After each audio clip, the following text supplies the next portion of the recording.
So as we move on, the next session is a panel. And on this panel, we're going to address essentially what it's like in the context of from a paradise to a powerhouse. That is the Philippines growing from where we are today to potentially becoming that powerhouse of the top 3 in the next 5 years. And so in this panel, we will talk about opportunities around key trends and challenges in data centers and hyperscales growth in the Philippines, specifically looking at market analysis of the data center and the hyperscalers in the Philippines, new developments, and exploring initiatives like Digital Philippines campaign in order to strengthen the country's digital infrastructure. So I'd like to introduce our speakers for this panel. First and foremost, our moderator, Daryl Dunbar, partner of Digital Infrastructure ICG, in Internal Consulting Group Global. Thank you. Welcome, Daryl. Thank you. Second, I'd like to introduce our next speaker, Maricar Nepomuceno, Country Director of Digital Halo. Mr. Joey Roy Bondoc, Research Director of Colliers, Philippines.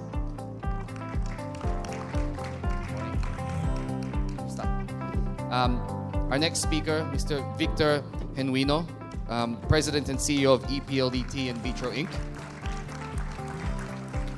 Morning. There you go. And our final speaker, Mr. Ferdinand Geluz, Senior Vice President and Chief Revenue Officer of Meralco.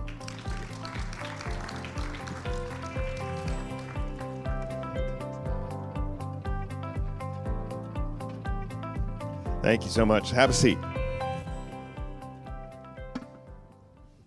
Good morning. There we go. Make sure the coffee's kicked in and we're ready to go. Anyway, so welcome to my panelists. I think the best thing to do is just have a really quick introduction. If you need, just sort of introduce yourself. We've heard your name and where you're from. So, what's your perspective on the data center industry in the Philippines right now? I'll start. Ladies first. There's a microphone right here. Right. So, good morning, everyone. I am Maricar Nepomuceno. So, I am the country head of Digital Halo, DC Philippines Incorporated. So, Digital Halo is actually a regional data center. So we've been operating for like 3 years now. But the first data center that we've been operating is actually the one here in the Philippines. It's actually located in the eastern part of actually the Metro Manila. It's part of the Valley Gulf. It's part of Valley Gulf subdivision, and it's designed for a 10 megawatt facility. And then actually we're also building another facility which is in JB in Malaysia. Actually we'll be doing a groundbreaking next week. So that's another expansion for our operations. And then I guess we will also be having other data centers. Southeast Asia, so basically we're expanding Southeast Asia, North Asia as well, so there. Thank you. Thank you, Daryl. Good morning. Good morning to everybody. Thank you for W.Media for having us here in the panel today. It's always nice to be here every year to see friends, colleagues in the industry, partners in building a robust digital ecosystem in the Philippines. Good morning, everybody. I'm V-Boy Genuino. I look after ePLDT and VITRO Inc. ePLDT is the ICT arm of the PLDT group of companies. We have 2 areas of business. The first area of business under ePLDT is our cloud business. We are one of the largest system integrators in the Philippines. We focus on cloud adoption, cloud migration, cloud optimization. We do a lot of cybersecurity. We do a lot of managed IT services. And then the other side of the business that I run is VITRO Inc. We are the largest data center platform in the Philippines today with over 11 data centers currently running. The good thing about, I guess, the side of ePLDT and the VITRO side of the business is we see digital transformation on both sides. We see consumers adopting to cloud, creating demand, utilizing the different products and services that we offer, which then transcends into the infrastructure that is needed to be able to support them, which is more often than not the hybrid cloud infrastructure. So it's a great opportunity to give us a very good view as to how consumers are adopting into digital transformation. Thank you. Great, thank you. Ferdinand. Yeah, hi. I'm with Meralco, so I'm the Chief Revenue Officer. So technically, I handle the entire customer-facing group as well as the subsidiaries. So as far as data centers and hyperscalers are concerned, I think back in 2020, I think we already noticed a lot of inquiries, a lot of NDAs being signed in terms of the interest of locating in our franchise area. And rightfully so. I think, well, in the country, I think as far as infrastructure is concerned, I think we have the capability, we have the best capability in our area, basically because aside from being a distribution company, we're actually technically integrated in terms of having a generation, retail service, as well as subsidiaries that place into the power business, like, for example, MServe, which actually services the load side of the customers and, of course, is present in a lot of data center builds happening right now. We also have Radius, our fiber company, which actually optimizes the use of the distribution utility assets in terms of fiber and poles, both of a really pure end-to-end fiber with the best placement and, of course, reliability as far as dark fiber is concerned. Of course, there are others. We also play in the transmission space with our Miascore, and, well, Digital Halo and VY are actually our customers of VITRO. So, and I hope you're happy in the way we handled you. Because back in 2020, when we noticed this, we immediately called a meeting of all internal stakeholders and somehow crafted a service specific for data centers, understanding the needs of the industry and to help them grow in the country. As far as the DU, I think our advantage is, of course, while we occupy 3% of the total geography of the Philippines, this is where 55% of the power is being consumed. And you must have an idea on the robust infrastructure this 3% of the geographic area must have. It's natural, and of course, we're really used to having such kind of power quality intensive industries because almost all of the large semiconductor companies are also housed in our franchise area. So I guess the key is we some sort of took it upon ourselves to be more proactive related to the data center, because while data centers are opportunity in terms of being power hungry, it's we also have to strike a balance between the stability of our grid to be able to accommodate their growing load, and of course we collaborate with various stakeholders, including government, the industry, in terms of understanding their needs and creating an ecosystem that will help them thrive in this country. Thank you. Okay, thank you, panelists. In my typical style, I'm going to dive right in. So I operate certainly regionally, technically globally, but looking around the region and looking at the macroeconomic and the local situation. Steve did a very good job of throwing out a lot of data. There's a lot to digest there that he put in his keynote of all the reasons why the Philippines is a great location for data centers. But if I look around at the growth, and I have to say, if you take away the traditional, we'll call them tier one cities, the first deployments that data centers came into 10 plus years ago across the region, Singapore, to some extent Hong Kong, Japan, Australia, you look at the Philippines competing, if you will, with Indonesia, Thailand, Malaysia. Hard to believe. Hard to believe the growth that we've seen in Malaysia. Not to say that there's anything wrong with Malaysia. It's just been a phenomenal growth.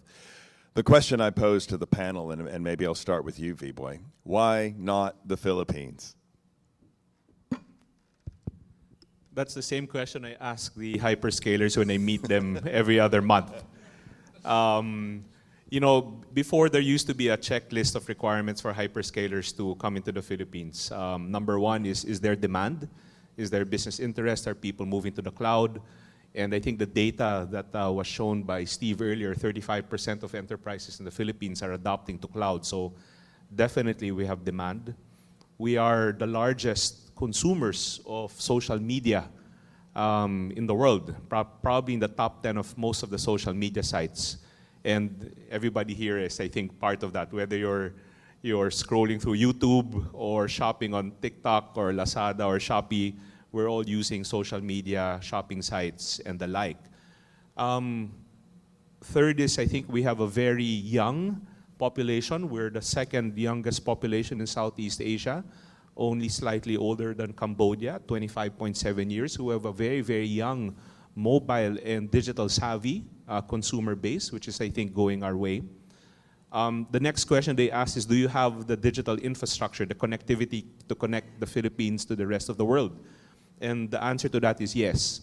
On the PLDT side alone, we're going to be adding, or we will have a total of 131 terabits worth of international submarine cable capacity linking the Philippines to the rest of the world.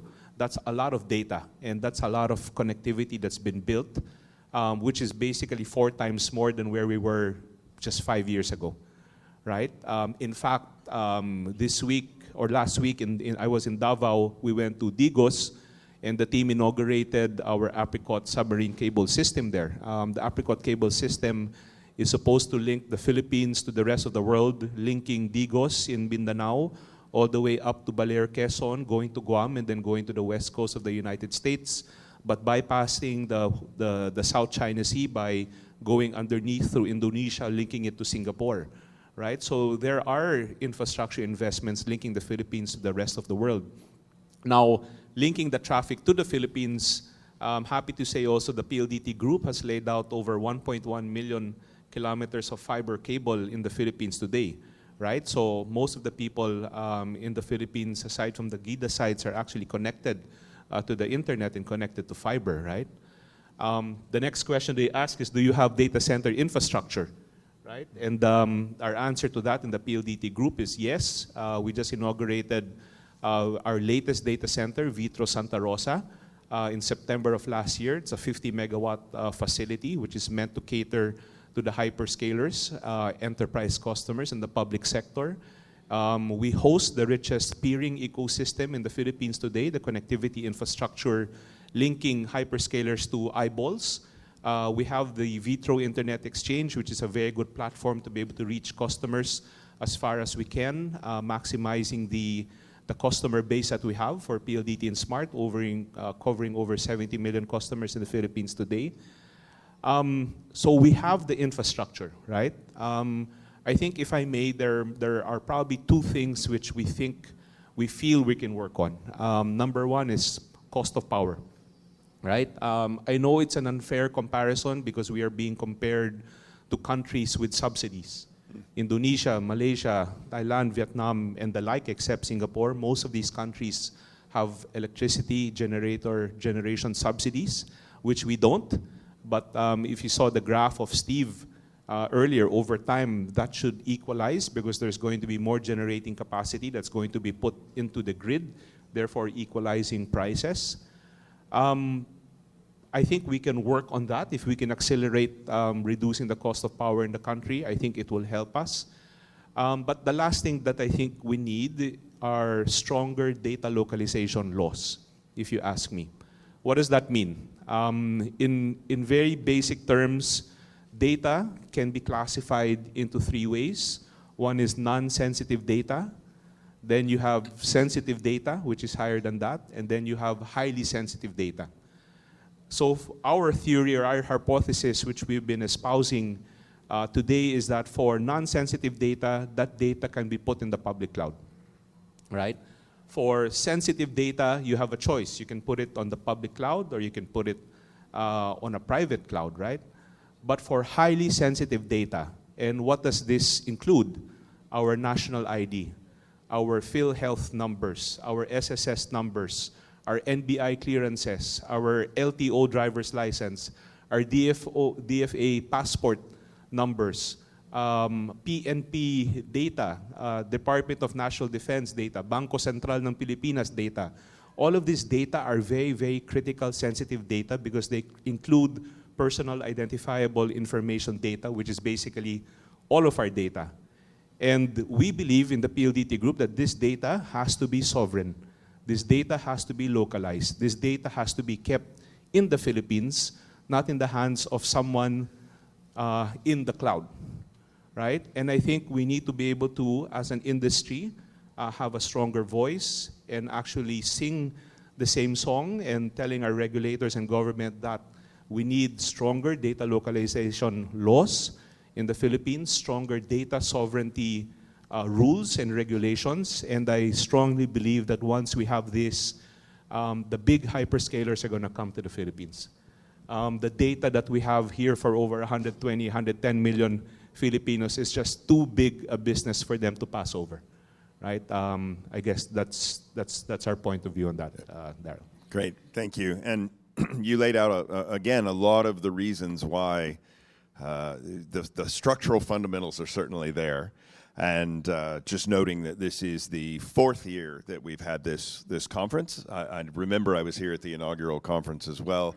Very much excitement about the opportunities going on in the Philippines. But it has been a little bit slower, I think, to develop than maybe we expected. Maricar, congratulations in that you're one of the, I guess, only 2 so far competitive, as in non-telco backed, sorry, V-Boy, data centers to have launched in the Philippines. Yeah, we heard earlier Digital Edge maybe pipped you just a little bit in getting into the market. But what do you see in the market for the next, I'm going to keep it short, the next 2 years? What do you see happening in the Philippine market in the next 2 years? Okay. Coming from an industry like 20 years back, definitely the data center market in the Philippines has definitely evolved. 20 years back, so I was in this industry for like 20 years already. You can see like 2 kilowatt, 3 kilowatt, requirement per rack. So, and then again, during those times, in probably 5 years ago, you would see that these data center requirements would just be focused on certain industries, probably 1 or 2 sectors. But again, starting 2 years back, we can see that the demand has really evolved. So again, you could see cloud computing adoption, AI, artificial intelligence is there. So in 2 years' time, definitely it would increase. Okay, again, I would answer that, you know, some data center operators would tell me, you know, Maricar, the demand is not really what has been expected, right? Especially from hyperscalers. 2 years back, I mean, a lot of investors come in the Philippines and they would be investing, putting up data centers, and I guess that's one of us. Definitely, the demand has not really spiked up, but the pipeline that we can see, it's like 3 times fold. That's, you know, 3 times fold, 3 times better than last year. So I guess in 2 years' time, definitely the demand for data center infrastructure in the Philippines is increasing. Another response to your question, in 2 years' time, definitely we would definitely be seeing more collaboration in terms of technologies. I guess B-Boy has already launched the GPU as a service. PLDT has, you know, it's been pioneered already that kind of service in the country. And we see more new technologies to be adopted by data center operators, not only, of course, in other countries, but also in their country. Wonderful, and I want to come back to that point. That's a really great one, and we will circle back to it. But in fairness, Ferdinand, I'm going to put you on the hot seat now. We talk about power, we've talked about price, and I think Steve showed us equalization is coming. I think saying that the price of power is too high in the Philippines is an excuse. It's not necessarily the truth, because we've seen hyperscalers, if they want to be in a location, they go, and it doesn't matter what. But we've seen from Meralco an announcement recently of another 35 megawatts of power being introduced into the market. But if we're looking at what's coming in the next 2 years, and if we're looking at hyperscalers actually landing in the Philippines, quite frankly, 35 megawatts is a small data center, a single small data center. Is Meralco ready? What are you guys going to do to not only to generate and distribute the kind of power that is going to be demanded by this industry in the next 2 to 5 years? So I think, as I alluded to earlier, I think as far as 2020, we already packaged a solution for data center, even hyperscalers. I think at that point in time, we're already some sort of hearing a data center up to 100 megawatts now. But now I think recently we had increased up to 300 megawatts from European data center players. So that kind of interest, actually, we're actually advanced in terms of drafting and, of course, doing the tabletop exercise. We actually know where, if they will ask us, where is the best location to locate, because, of course, if you're very near our 150 kV backbone, I guess you'll have the benefits of a very sturdy power. And of course, scaling up will not be a problem, because a single source of Stasier cable, for example, a single conductor cable can deliver you 300 megawatts of power. So it's really up to you in terms of scaling up the load side. As far as power prices are concerned, yes, I think on the average, we're one of the highest, because I think, as B-Boy alluded to, we're full cost. In fact, in other countries, maybe in Southeast Asian countries, they are subsidized, but I think slowly the government is bringing down the subsidies year on year. I think there are countries that tried to remove the subsidies, but there were some sort of chaos, like in Indonesia, I think. So they're bringing it down slowly, boiling the frog slowly, right? So anyway, at least this is the worst we can get, right? And everything will be better, I think. And of course, as Steve also showed, that in the future, prices will be more competitive.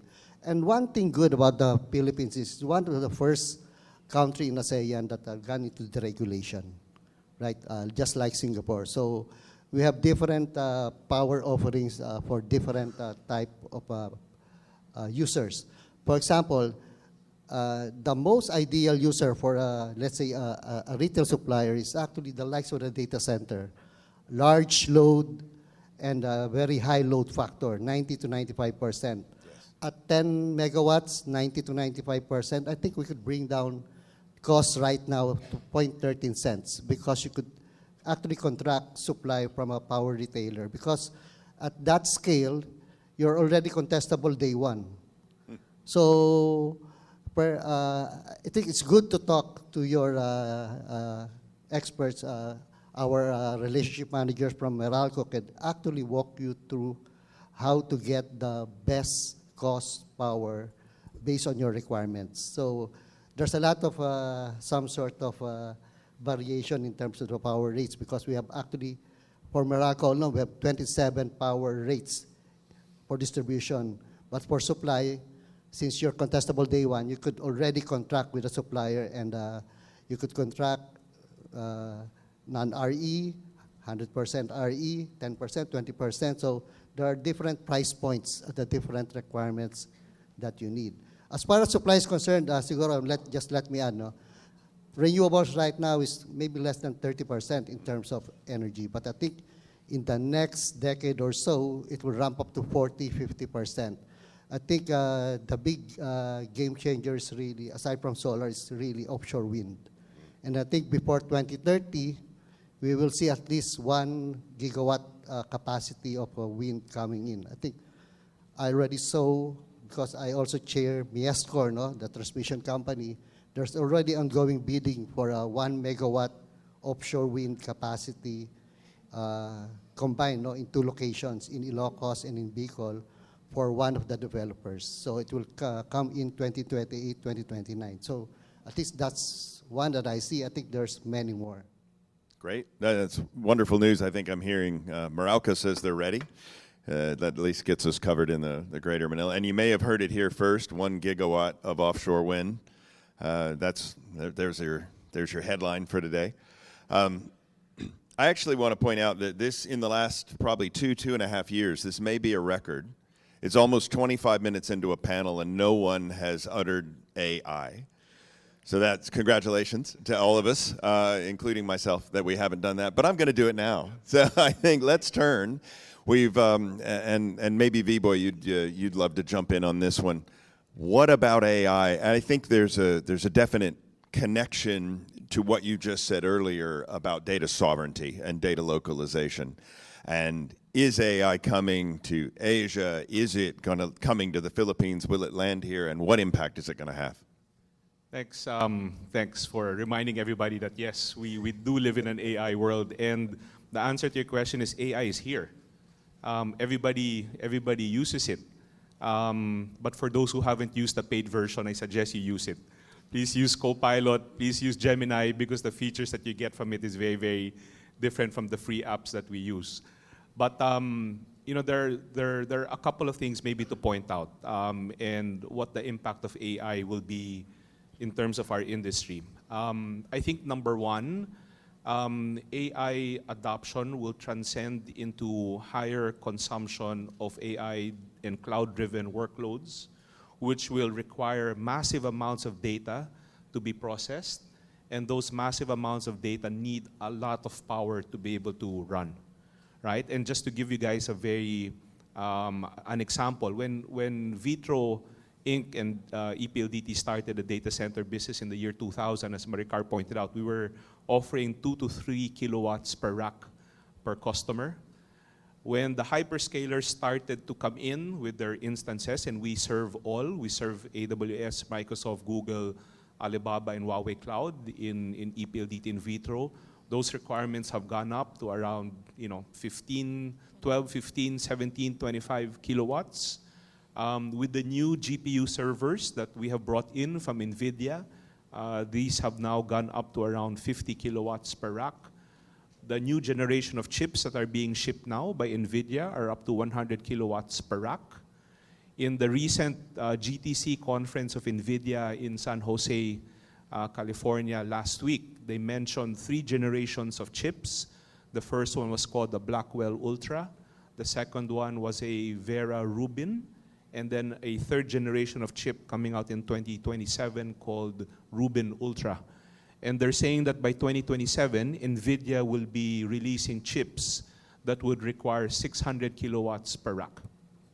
So think of it, from 2020, when we started at 2 kilowatts per rack, it's now up to 600 kilowatts per rack.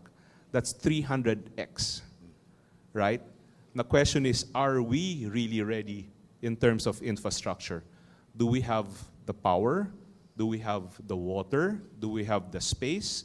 Do we have the capability to be able to run these types of workloads? Because it's a totally, totally different world that even first world countries and first world nations are still adopting up to this day. They're still trying to figure it out. What is the next form of generation mix that can help suit and serve these types of power requirements? It's very, very different, right? How it impacts us on an infrastructure point of view is that once AI computing becomes more consumer-based or mass appeal, then you would need to move these workloads and this data and these instances closer to the edge. So there's a theory that says, yes, you need big hyperscale data centers to be able to run training modules, 100, 200, 300 megawatts worth of data centers. But for you to be able to offer lower latency, higher speed, higher security to a customer running on AI workloads, they need to be closer to the urban base, closer to the population that use it. So now there's a trend of enterprises now building smaller data centers, 2 megawatts, 4 megawatts, 6 megawatts, but in the center of the edge, right in the heart of Makati, right in the heart of MOA, right in the heart of Caloocan, because if you're a gamer or you're a banker dealing on crypto and you want to take advantage of a deal or a transaction that you want to close, a 0.5678 difference in latency will matter to you in terms of your user experience and your ability to close a transaction, right? I think that's the next step that's going to happen. I think the third step that I see is we need to upskill as an industry and as a population. In VITRO, we started last year what we called VITRO Academy.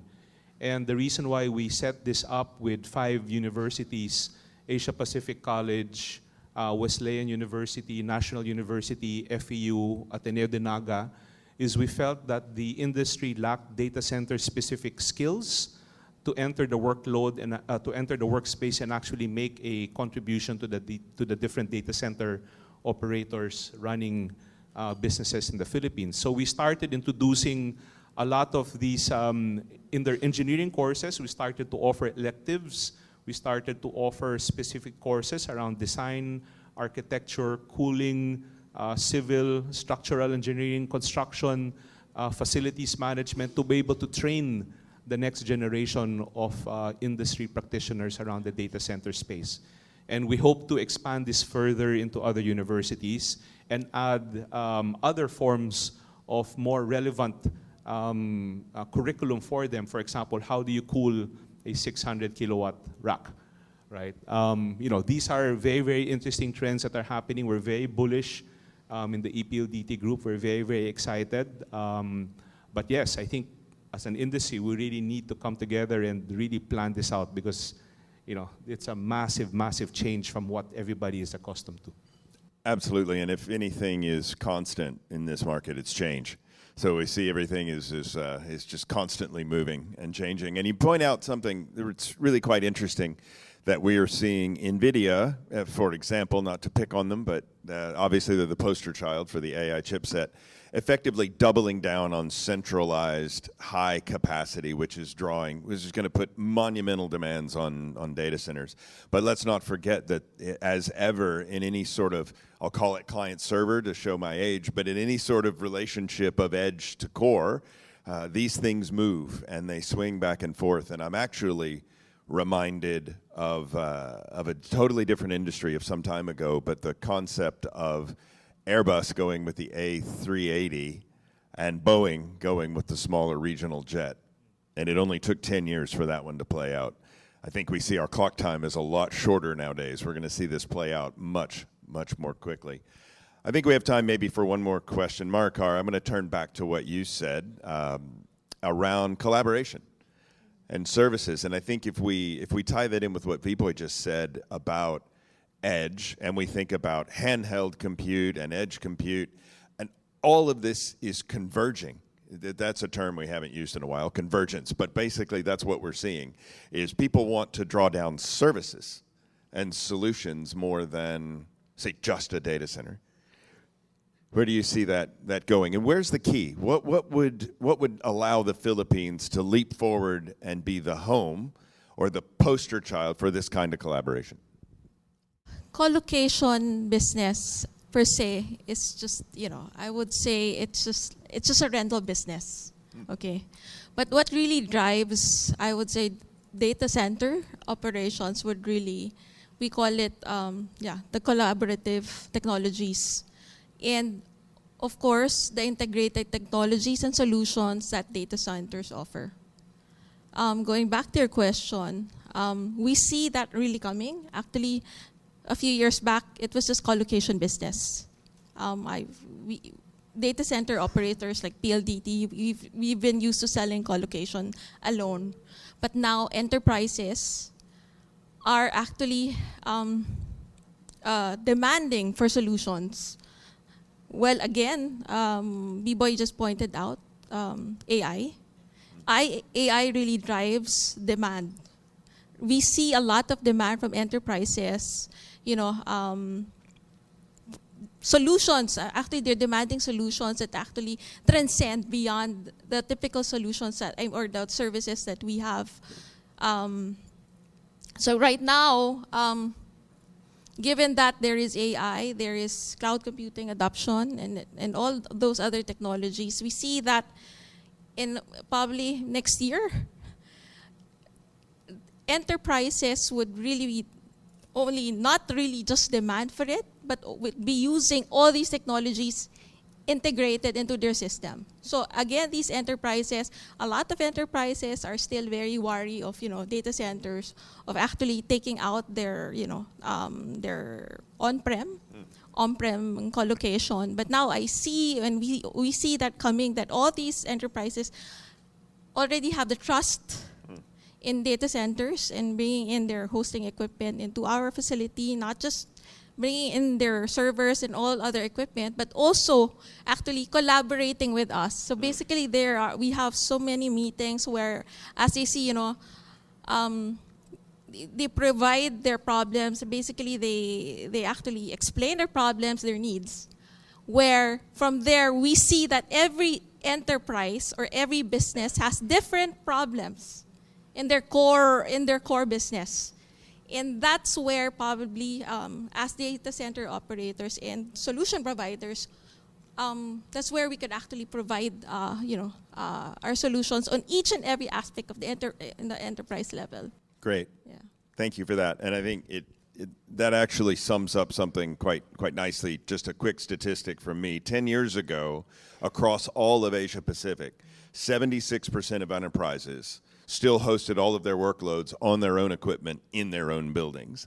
And we've heard 35% now of enterprises in the Philippines is moving towards the cloud. So that's a positive move, but there's still plenty of room. And I think I would sum that up to say there's plenty of room in the data center industry in the Philippines, not only at the extreme for hyperscale or AI, but also at the enterprise level. So there's a robust opportunity here. It's a great time for us to do that. Yeah, V-Boy, you want to sum us up? Yes, I was just going to say that, for big companies that started getting into cloud a few years ago, everybody was very excited to move to AWS and Azure and Google. But recently, they realized that running pure workloads on 100% private cloud or public cloud, for that matter, was a bit costly. So people are actually moving some of their workloads back. The trend that we see from enterprises now is hybrid cloud. People maintaining some of their services on a public cloud, but maintaining some of their services or majority of their services locally. And that's where, I guess, the data center providers and the data center operators help serve Absolutely. That pain point. But I guess to the question earlier, I think I fully agree it's all about services, all around AI services, cloud services. But just to share with the audience, we've been experimenting a lot in the ePLDT Smart Group around AI. We have a very interesting use case. Some of you might be affected by this already. But we've introduced 100 bots in our smart credit and collection team. So if you're a customer and it's already March 27, but your bill was due March 25, you will get a phone call. And the phone call will say, "Magandang umaga po, si Claire Huto, I'm Claire. Napansin ho namin, hindi ho kayo nagbabayad. Due na ho yung bill nyo nung March 25. Kailan ho kayo magbabayad?" And then Claire will answer, "I'm gonna pay at the end of my payday, April 1 or March 31. The bot will say, "Medyo ho malayo yun. Pwede ba ho mapaaga natin yung bill nyo? Pwede ba ho kayo magbayad ng March 28? We now have the ability to be able to use talk bots to call out delinquent customers or customers for our customer service credit and collection team that speaks English, that speaks Tagalog, that speaks Taglish, and more importantly, has the ability to negotiate with you. And the funny thing about it, Daryl, is when we did a survey on these customers who we called, whether they knew they were talking to a bot, 99% said they were talking to a live agent. That's how powerful AI is, and it will improve. The next generation of bots called agentic AI will have a very, very interesting trait that's coming out, which is called reasoning. It will now have the ability to connect all of the LLMs and reason directly with you.